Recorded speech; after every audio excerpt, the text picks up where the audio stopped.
Welcome to Y Nada Más, a Real Madrid podcast.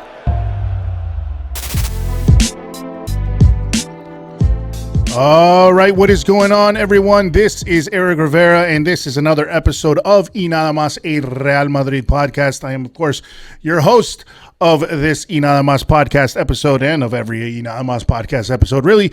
But, so happy to be here. Obviously, of course, we have won. Real Madrid, of course, not myself. But we have won the 35th LaLiga title for Real Madrid. And it was, it was something that we already kind of knew was going to happen. Of course, it was just a matter of when, not of if, but a matter of when. And Espanyol was the team that we had to face. Real Madrid, of course, with a dominant win over Espanyol in the Santiago Bernabeu, or at the Santiago Bernabeu, with goals from Rodrigo, actually a brace from Rodrigo. A goal, of course, by the man himself, the man of the hour, I think the man of the season, really, which is Benzema, Karim Benzema, and not only in Europe, not only for Real Madrid, but I think at this point, also a lot of things are going to depend on the Champions League and everything like that. But at this point, I think he's a shoe-in really for the Ballon d'Or. I don't know how it would be given to anyone else. Obviously, the other person in the running, I think, would be Lewandowski, but really, Karim Benzema has an absolutely fantastic season. But of course, aside from that, then another goal from Asensio makes the scoreline 4-0, and it was, as I said, a dominant victory. But it wasn't so much a matter of if; it was just a matter of when. And Real Madrid now has, of course, won their 35th La Liga title, and of course, Carlo Ancelotti, for all the things that have been said about Carlo Ancelotti, I was even starting to doubt the man, although I will say, and I will defend myself in that case, I have never badmouthed Carlo Ancelotti. I've always liked the guy. I've always believed in him, and I wouldn't say I believed in him because I did doubt some of the things that were going on, but I think a lot of people were doubting him. But Carlo Ancelotti has once again, I think, demonstrated to the world that he is, of course, a fantastic I wouldn't say, maybe he's not the most tactical coach, and I think a lot of people obviously that's where his shortcomings are. Not so much that he's not a tactical coach. I think he's just not a modern, a football of the modern era kind of coach.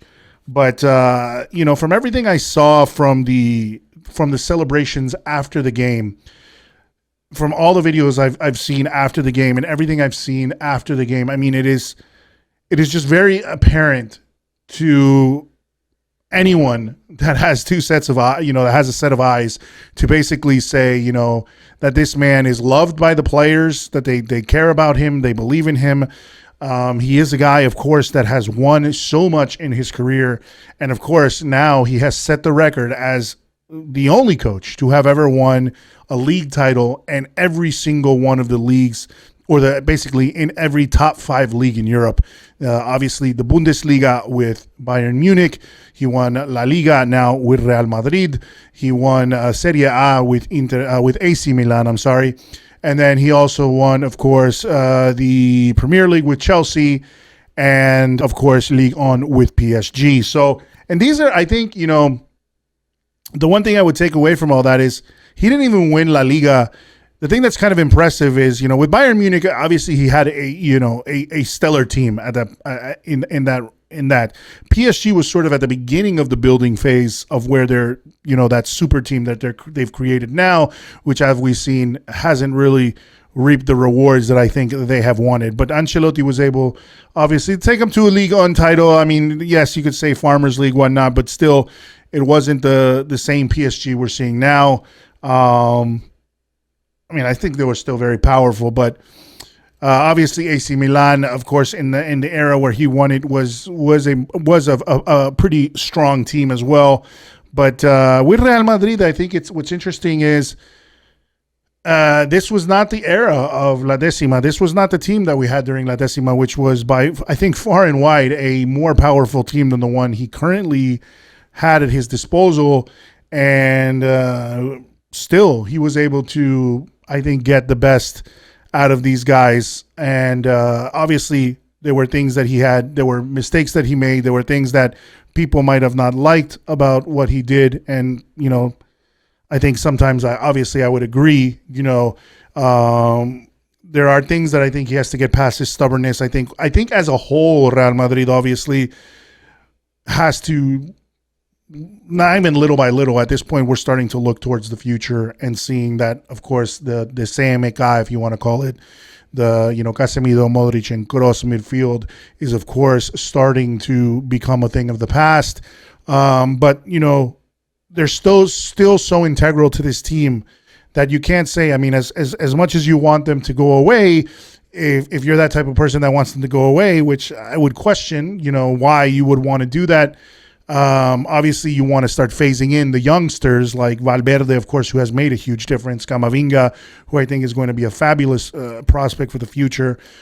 If we get somebody like the likes of Tchouaméni, which what I would love to have, finally somebody that could stand in for Casemiro. We do want to phase that out, but you can't disrespect what these guys have done. They have just been such an imposing midfield still with Luka Modric at his age. What is he, 36, 37 years old? Toni Kroos is 31. Casemiro is 30 or 29. He's not up there in age either. We look at things. When you look at, I'm like I said, I'm a 39-year-old guy. So when I look at, and some people saying, this guy that's 29 or 30 is an old man, well, then you start kind of wondering what the hell's going on with the world. But at the same time, obviously, this is a young man's sport.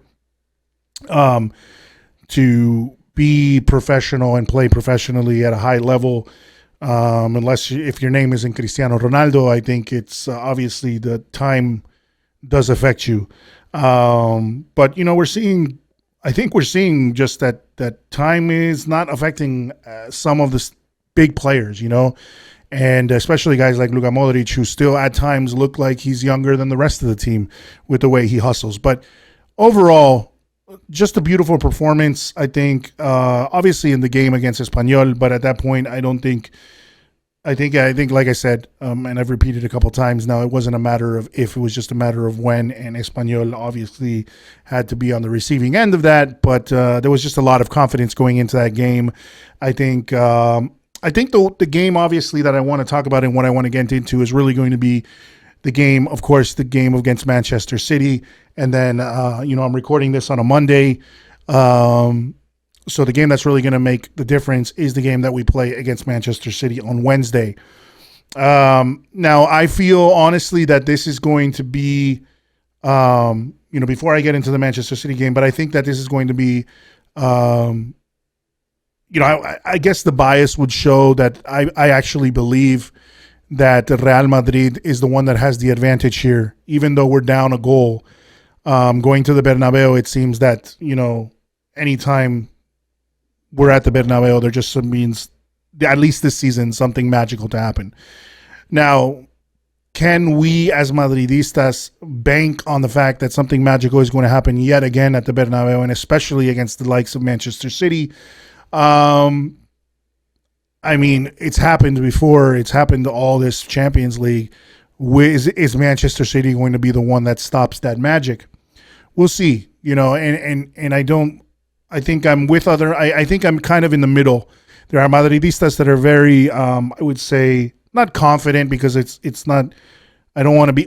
We shouldn't be overconfident, of course, going into a Manchester City game, and especially being one goal down. But there are people that are very optimistic, and then there are people that are very, I would say, pessimistic. Now, I think it's easier, or I think it might be better in this case, if you're a Madridista, sort of err on the side of pessimism, because maybe you don't want to be disappointed if it doesn't go our way on Wednesday. But in a minute, I'll talk about a couple things in my head that I feel are just reasons that we can win. But anyway, guys, thank you again for joining me here on the Y Nada Más podcast. Last time, I did the podcast, and it was really kind of a quick thing that I wanted to do, and I was kind of going through it at 100 miles a minute. But, I just want to say I appreciate everyone that's been following the podcast. We reached 500 followers on Twitter, which I know is something that, is a milestone in this day of social media. Everyone's trying to get followers and whatnot. And I always say it's about quality, not quantity. So, I want people that really want to follow. I mean, if you like the podcast, great. But also, I like to chat with people on Real Madrid Twitter and on football Twitter that are, just people that really love the sport and are not in there to just, troll and be stupid, because there's a lot of that obviously on football Twitter, but there's a lot of great accounts that I follow on Real Madrid, the Real Madrid Twitter, and it's a great community. Toxic sometimes from some of the, I think not toxic, but I mean some people are just way too diehard, I think, for their own good. I honestly feel yes, you can be an incredible fan of Real Madrid, but to the point where you like lose your mind or get, I would say violent, but like I would say verbally aggressive with people or Twitterly aggressive is kind of ridiculous to me. So I try to keep it, I'm always like say I like this podcast it's a fan podcast. Everyone, I'm telling my point of view, and if you guys want to chat with me or you guys want to talk about stuff, feel free to hit me up on Twitter, which is, of course, Nada Mas Podcast on Twitter. That's where I'm actually answering you guys myself. And then, of course, we have our Facebook page, which is at Nada Mas. And then we have our Instagram page, which is at YNM Podcast. If you guys are listening and you are on Instagram, if you guys are listening, you have an Instagram account and you haven't followed YNM Podcast, please do so. It's at YNM Podcast, because I don't know why Instagram is taking so long to grow, but I don't know if it's people, people don't talk as much about football on Instagram, but I see stuff all the time. So I don't know, what's the deal, So, I really appreciate anybody that's following and listening to the podcast. Hey man, even if you don't use Twitter, even if you don't use Instagram and, or you only on there occasionally, just do me a big favor. Just do us a big favor. Go on there, hit the YNM Podcast, go to the YNM Podcast profile, just hit the follow button. I guarantee you we're not posting stupid stuff. We have some good artists that are creating some great designs, and that's kind of how we like to stay active on there, just making different like posters and stuff like that, like a different side of, instead of the commentary here from the podcast or stuff like that. Although I want to integrate a couple new things. So I want to start this new thing actually called Quick Takes. I think it's going to be called Quick Take. And we're kind of producing that a little bit, which is going to be, I don't know if it's going to be reels or video, but basically it's going to be we're trying to make it like 2 minutes where I'll do something right in front of the camera real quick and, just call it a quick take and maybe a quick reaction after something, so I can kind of fill the gap in between everything that's going on, of course, with the podcast. Now that will only be on Instagram. I'm going to post those on Twitter too. But just to let you guys know that's something that I want to start. It's going to be called Quick Takes. And that's something we're going to do on the Instagram page and on the Twitter page. But check us out there. So at YNM Podcast. I don't know if I'll put them up on Facebook, but Facebook seems it's like, it's definitely, I work in social media for my day job in digital marketing. Definitely seems like a lot of the younger folks are off Facebook. So, but we have quite a good following on our Facebook too. So guys, just follow us on all of those, man. And I really appreciate it. So anyway, all that aside, info@inadamas.net is our email. Also check us out at enadamas.net, which is our webpage. We have some great articles written by my good friend Trambach, who has been on the podcast, and then my good friend Hilal Udin, who has also been on the podcast as well. Hilal just wrote a good article there. Check it out. Talking about, reliving basically the Manchester City game against Real Madrid, and of course, talking about the game that's coming up on Wednesday. So just read through it, even if you're listening to this in the future and the game's already happened or whatnot. Take a look at it. It's a great article, man. Halal writes some good stuff. I think a lot of kind of heartfelt stuff that I feel like kind of encompasses the emotions that I feel about football, about Real Madrid. Like he puts it into words really, really well, and that's kind of why I love having him as a writer here. And then Trambach is just keeping things moving, going there with stats and comments from players after the game. His own player ratings and stuff like that. So check that out, of course. You can find that all on enadamas.net. But of course, we also share those on our Twitter page. So, also, of course, YouTube. please go to the YouTube channel, give us a like, give us a subscribe, watch the video version of this podcast if you want. If you want to see my face, if you don't, that's up to you. It's cool. But you guys are getting us closer and closer to getting that vanity URL. We're almost at 100. We just started, I think, maybe 12 or 15 podcasts ago. We started putting the videos up. So thanks a lot for following us there and just help us get to 100. And then we'll hope to, little by little surpass that number. Anyway, so let's go back to, so yes, we won the 35th La Liga title. I think it would be a cause for celebration. Actually, you know what? Let's celebrate for a second because it's something that deserves some respect, right? So we're going to... Vamos, Madrid! All right, good stuff there. So we are very happy, of course, that we won the 35th La Liga title. And, like I said, I think it would have been a more, we saw a lot of celebration. We saw, of course, the players going to Cibeles and dancing and everything, of course, but we have this huge game. I think even though everyone wants to celebrate the La Liga title, this game just right there on the horizon against Manchester City, the second leg of the semifinal of the Champions League, is just looming there. So it was looming there, and I think everyone's kind of taking, yes, they want to win La Liga, but at the same time, I think the biggest prize, of course, in European football is, of course, the Champions League. And Real Madrid has been doing something fantastic. I mean, it's been stuff that's been talked about a lot on Twitter that I've been reading, which is, of course, the fact that we have, and I talked about it in the last podcast, the fact that we've beaten teams like PSG, teams like Chelsea. It would be great to beat a team like Manchester City. And it was kind of like these big, if you want to call them the state-run clubs, the oil money clubs, with PSG and everything that was behind them. And I think also the animosity that has been created because of the whole Mbappe saga, which, we still don't know how it's going to end, although things are starting to be reported again that it's, Mbappe is going to make a decision finally. But to beat them was really something, after everything that happened over the summer, and then the words of course, Al-Khelaifi, and then Leonardo, and then just being real little bitches about shit, we're really happy that we beat those guys.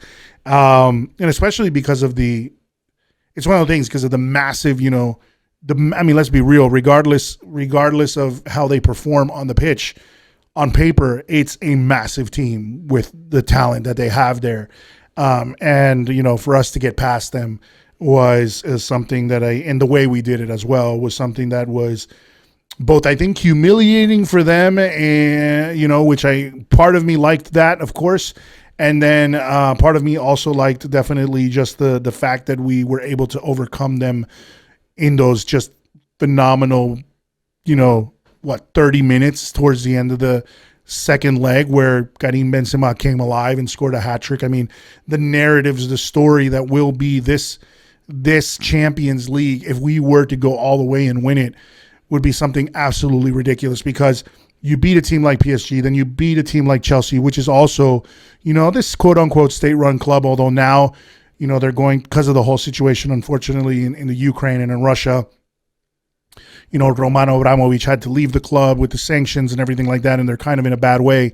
But they still have very, very quality players. They were still, of course, the holders of the Champions League. They were the Champions League champions. So to have beaten them and getting that revenge from last season was also just, something really incredible.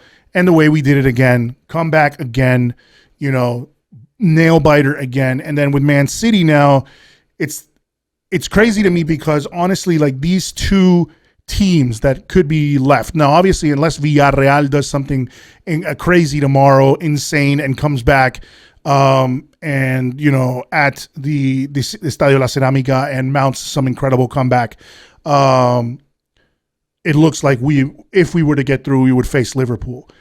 And honestly, I mean, I think it's been on a lot of people's minds that if we were to look at just in terms of football, and this is not being against Madrid, and this is not saying, that Madrid is not a good team, but luck has smiled on Madrid many, many times, And this has been one of those very, like, that's why I feel like it's been a very magical season, because things that didn't look to go our way are sometimes just seem to go our way. And of course that, luck favors the bold. I was talking about how luck is also, luck is the combination between preparation and opportunity. So you can't say when it's lucky when something happens once, but for it to consistently happen to a team like Madrid means there's a combination there of things. Yes, luck is a factor in everything, but there's also, the failure or the missteps by your opponent, and you taking the opportunity to use those missteps against them and capitalize on them when you need to. And Real Madrid has been able to do that. And that's not luck. That's simply, this team has something that, honestly, one thing that I felt, and I'm going to go out on a limb and I say, I feel like this was instilled by the likes of Zidane.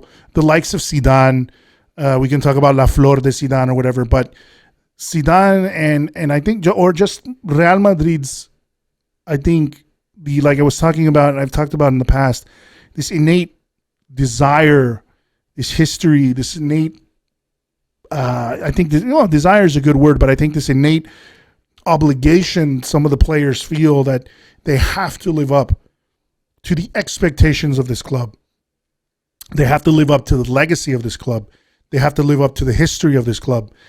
And that's why I think it's so important that this is, sometimes we look at players and they may be talented, but people look and then say, are they somebody that should play for Madrid? Do they have the attitude for Madrid? And there's all this talk in Spanish media about DNA and ADN. And, of course, that goes a lot to talk about, Barcelona and their Cruyffismo and everything they talk about there. But Real Madrid does have a DNA. They might not have a specific style of football, but the DNA, I think, goes into the people they choose to join the organization. And then the fact that I think the players, the fact that we, and I say this because the Madrid community, we love this team as if it were ours. We love this team as if it's our family, as if it's, our, whatever you want to call it. It is basically part of our identity. I think Madridismo, because of the fact that it has this legacy and history, players come to this team with the knowledge that the fan base is demanding. And people might want to call the fan base toxic. And yes, it can be like that at times. And I hate some of it. I think it's uncalled for to insult players and things like that, and throw shit at them, when they're coming out of training or whatnot. But players know that the team is demanding. They know that the Spanish press is annoying as fuck, that they're going to be annoying as hell, that they are going to be, that everything that they do is just going to be completely ripped apart and completely analyzed, and just like every little thing they do is going to be some form of news. It's almost like you become a celebrity. You become a celebrity when you play for Real Madrid because of the fact of what Real Madrid is as an institution of football. So you have to live up to all of those things, and that is pressure that not all players can face. That is pressure that some players, I think, go above and beyond and find something within themselves to really push this team forward, because they find it within themselves that, even when they're staring defeat in the face, they get to another level and they push this team forward. And that's, to me, is what the DNA of Real Madrid has been. And I've seen it so much so since, I don't know, I feel like I've seen it many other instances, but maybe since I started the podcast, I've been looking at a lot more in-depth things, and I'm seeing it. Of course, I saw it from the Zidane era, where even when they were sort of, struggling, they were always pushing and pushing and pushing. You would always see this desire to, no matter, even if you look at La Décima and the goal to be scoring the goal in the, the 90 Ramos, to score the goal that he did in the dying embers of the game, and to mount a comeback to beat Atletico for La Décima, that is something that just once again goes to that we're not going to give up. This is not the type of team that gives up. They will never capitulate. They will never. I hate to say, I don't want to say it's banter, but they will never do what PSG did in the second leg, which was, once they got scored upon because of a mistake by Donnarumma, everything just started to fall apart for them. And I don't think you'll see that with a Real Madrid. I don't think you would see that from a Real Madrid. This team does not capitulate. This team does not give up. And it's a beautiful thing. So going into this game against Man City, and I think that's really the crux of what I want to talk about, is the game against Man City was such a weird game because it was obviously an insane game in the sense that 7 goals scored. The scoreline was 4-3. We went to the Etihad. Vinicius scores an absolute crazy a beautiful goal. Dummying Fernandinho, and going all the way. Pretty much running across the field. So much so that Pep had his head in his hands because he knew from the minute that that Vinicius was unleashed in that sense on that left flank, that it was going to be a goal. And I remember feeling like, my God, this is going to be a goal just if Vinicius can control it, can control his touch, his final touch there. And he did. Like, as soon as I realized how far, I saw that gap in his last touch of where Ederson was and where Vinicius was, I was like, this is going to be a goal. This was going to be a goal. He didn't lose control. He controlled it. And I knew it was going to be a goal. And it was just a fantastic goal after they had obviously scored on us. And I had scored 2 goals on us in the early instances. And if you look at the game for me wasn't an indication. I think it's a strange sort of, we're in the semifinals. So I think there's, no matter how good of a tactician Pep might be, and no matter how people might criticize Ancelotti for maybe not being a good enough of a tactician, I think in the semifinal, and especially in these games, there's so much nervousness. There's so much adrenaline going that mistakes are going to be made. And it's really about who's going to make more of them. And that's what was so crazy about this game, watching it, because the score line shows that both teams were making quite a bit of mistakes. I mean, the goals that were being scored by Man City were a lot of defensive errors by Real Madrid. The banger that Bernardo Silva scored was also because everybody was looking, paying attention to the ref to see if he was going to call the foul, and a foul that had just happened outside the box. And Bernardinho took that split second to score that goal. And everybody was just caught ball watching because they were expecting that and that's why, you play to the final whistle, you fight to the final bell. That's one of those things that always lives in, I think, not even in football, but in sporting jargon and in sporting history. It's like you play to the final bell, you play to the final whistle, you fight to the final bell. It's not until the ref says absolutely stop. You don't just look there. And they got caught in one of, I think, the most elementary mistakes was that goal by Bernardo Silva. And then of course, the goals at the beginning, just Militao was not having a good game. Alaba was not having a good game. Definitely he has been injured. He's not going to play for us. The lack of Casemiro, no control in that midfield. It was something that this was not the Madrid we had seen in the first leg against Chelsea, that we could see that they are capable of holding the ball. They are capable of, with the likes of Valverde, they are, having somebody like Valverde pressing and causing the other team to have to get rid of the ball very quickly. And then the likes of having a defensive presence in the midfield like Casemiro, who is going to be that, that sort of wall before your back line. We didn't see that. We saw, of course, a Toni Kroos that doesn't like to play in that CDM position, but was forced to out of need. So I honestly think that there is an advantage going into the Bernabeu because of the fact that we are going to have, once again, the likes of Casemiro on the field, that we are going to have a fit Valverde. He's not to say he wasn't fit in the first game, but now with some other backup there, that's going to give the chance to Kroos to really play his game, the chance for Modric to play this game. Now, obviously, it depends on if Valverde is going to start as a right wing, if Rodrigo is going to start. Those are things that we haven't seen what's actually going to happen. We don't know what Ancelotti is going to do. Who knows if he's going to throw a curveball, because maybe that's what Pep is expecting is to, now that we have Casemiro, is Valverde going to start on that right wing? Who knows what's going to happen? But we're also starting out without David Alaba because of the fact that he is injured and he's not going to be able to make it to the game. So we know that Nacho is probably going to be in that position. Now, is Nacho going? Now, I don't like to hate on Nacho because I think Nacho is a fantastic player when needed. Now as a starter, and he did incredible things last season with Militao at his side.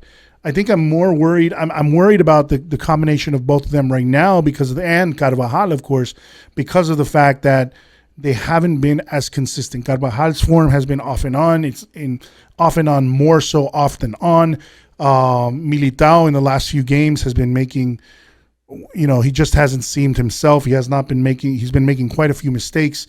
Alaba, of course, offers us a lot in terms of ball progression.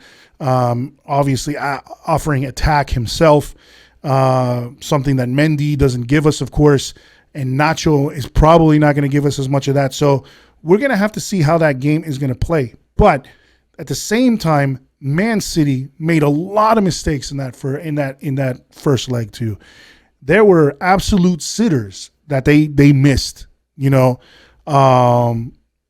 going to be interesting. How are they going to play? If Real Madrid, number one, is going to allow them to. So here's the issue. Is Real Madrid going to allow them to have those chances again? Is the game going to be as open as it was in the first leg? I don't think so, with the addition of Casemiro to the midfield and hopefully having Valverde there as well. Even if we have to start with, let's say, Valverde and Modric and Casemiro, or, sacrifice one of them and put Rodrigo up there at the top, who's been in absolute phenomenal form. A lot of people are talking a lot about Kroos, and I think it's one of those things that Kroos is one of those guys who doesn't shine because of a lot of times of how good he actually is. He doesn't stand out in the sense because he is one of those guys that just directs the play and is so calm on the ball, but he doesn't ever do anything, I think, that makes him stand out. He doesn't go on like blistering runs. He doesn't go on the things that Luka Modric does and play, out of his skin. But what he does is he's just directing, calm, cool, and collected like a metronome kind of thing. And he's the one who's setting the pace of the play. So a lot of times players like that, they go, I think, undetected, but they also go underappreciated because you see at the end of the day that his play is so important in distributing the ball. But for me, with that first game, if he's sitting there in the back line, if he's sitting there, ahead of the defenders and in a lot of ways playing that CDM role, which we've already heard and seen from him himself, that he does not like to play. He also I don't think he has the physicality of Casemiro. He doesn't have the defensive awareness of Casemiro. That's not the game he likes to play. And so if you get Kroos into the right spot, then he is devastating. We have to see how that's going to turn out. Is it going to start Kroos, Casemiro, and Valverde in there? Are we going to give Luka Modric a rest? I honestly feel like I would want them to start that way with Rodrigo. So basically, I would like to see the 4-3-3 of old, but of course, with Rodrigo at the start on the right flank, although he's been fantastic on the left flank. My God, he's been great in the last few games that we've seen him play on that left flank. That is really his position, But Rodrigo is really coming back into what we've wanted to see from him. And I've always felt like Rodrigo is a solid. Honestly, I think sometimes he was there are things that show me that he can be a better player than Vinicius when it comes to his mindset. He's a fantastic player that, just along with Vinicius is an incredible, forward. So having him on the right flank, because he also offers that defensive, he does come back in defense. He does fight for the ball. He does come back and cover and track back.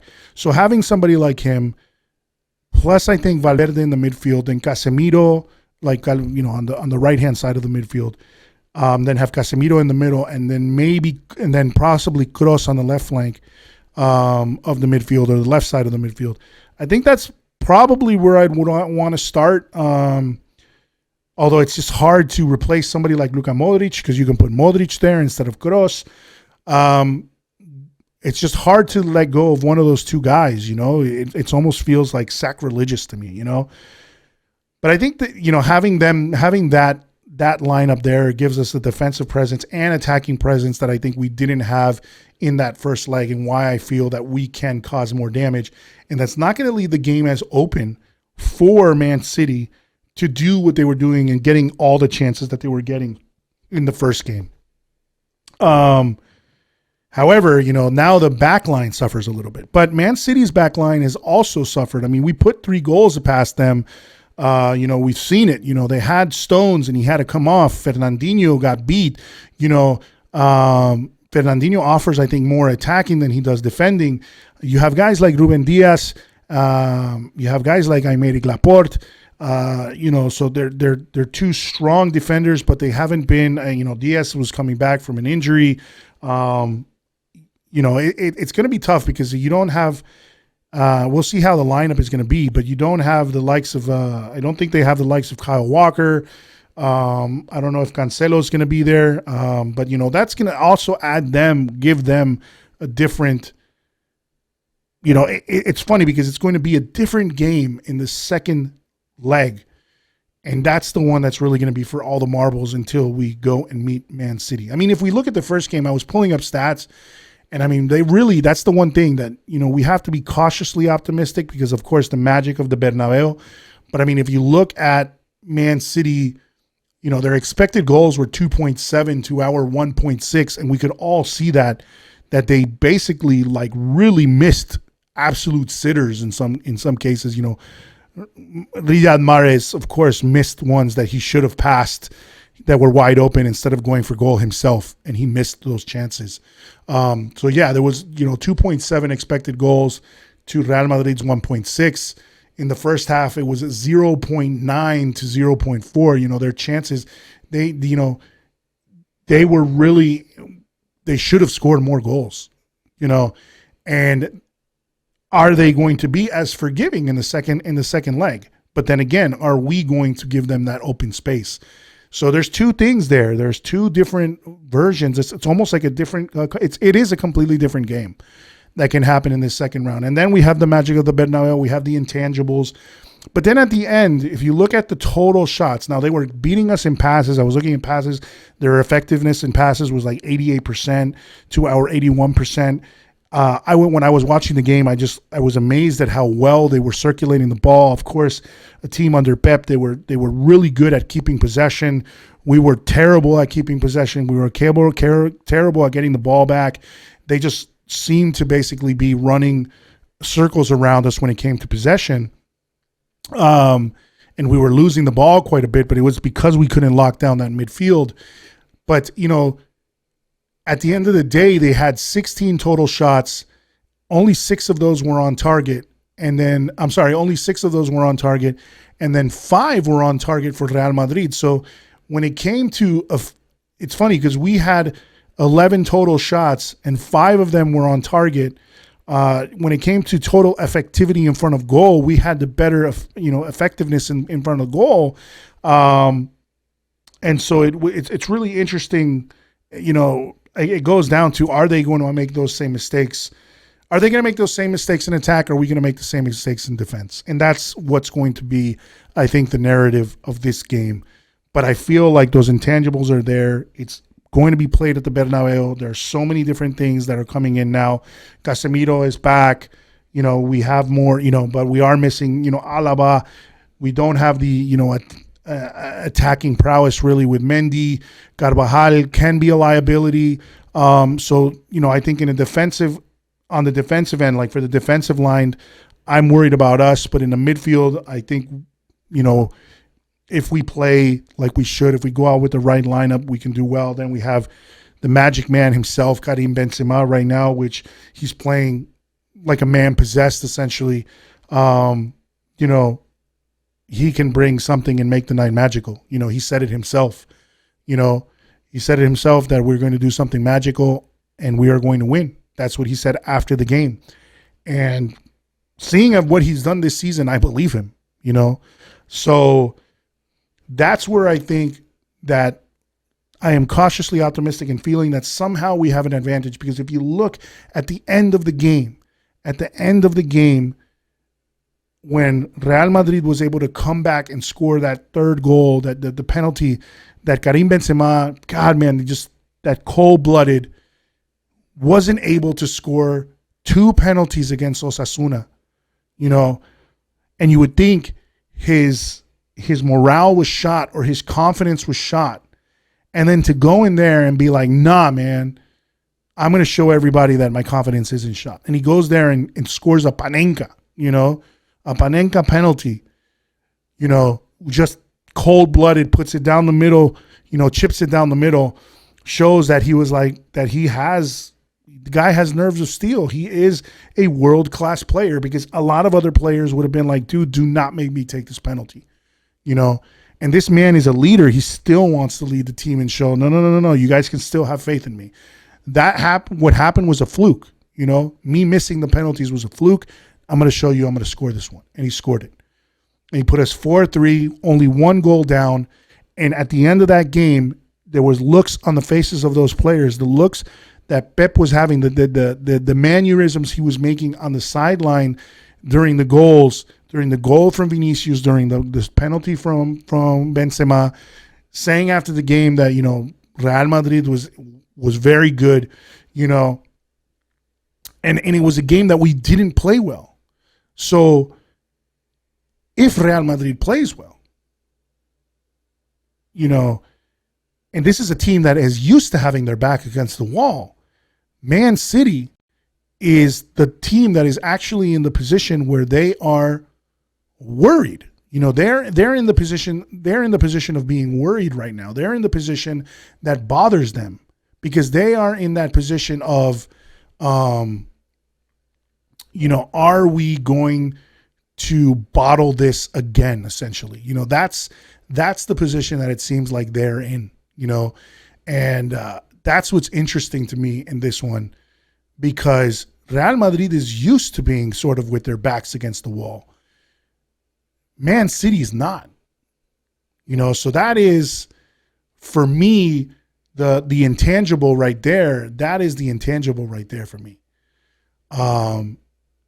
Where this is a team that has the experience of going in semifinals, going to the finals, and winning finals against a team that is once again in a position where they can possibly win, and they're close to winning, but they could be in a position where, they could be in a position where they can bottle it again.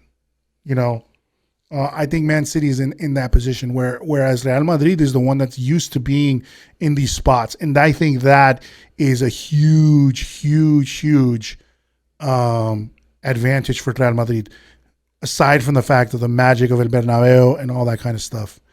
So that is what gives me pause. That is what gives me calm, and that is what kind of gives me the feeling that we have a chance to win this thing and go through. Now, facing Liverpool is another thing that's going to be another game entirely, because honestly, Liverpool has been, for me at least, looking at them, and also, yes, you guys, if you listen to me, know that I'm a Liverpool fan when it comes to the Premier League, but it's not because of their recent exploits. I mean, I liked Liverpool before they were even good. When they were playing like garbage, I liked Liverpool. So it's not of like a glory hunter thing, So, but they look like a scary team. They look like right now, like they are an unstoppable team. They have just so much quality up and down the pitch, So they're a team that worries me if and when we make it to the final.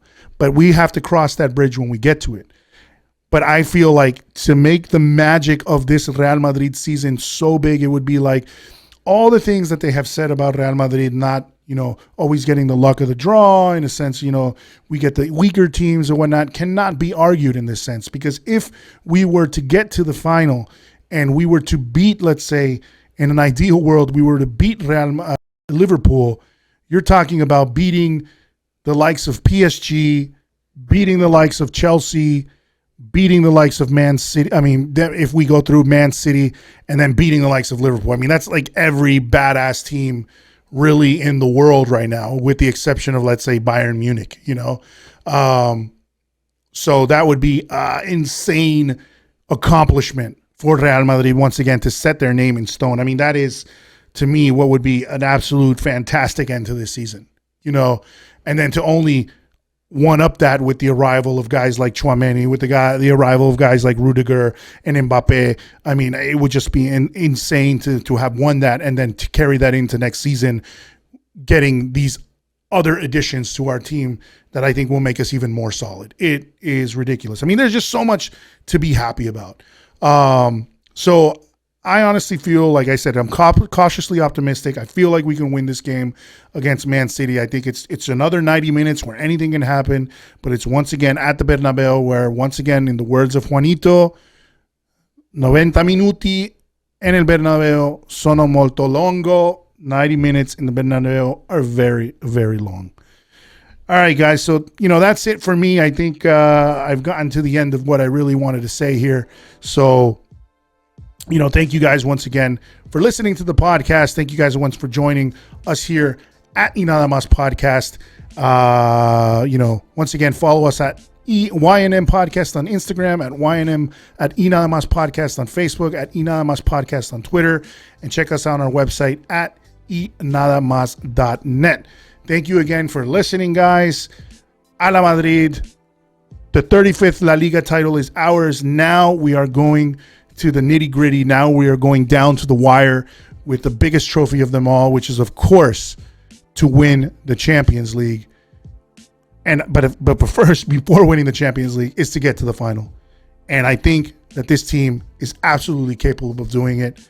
So, a la Madrid y nada más. Vamos con toda hasta el final. Vamos Real. Thank you very much, guys. Talk to you again soon.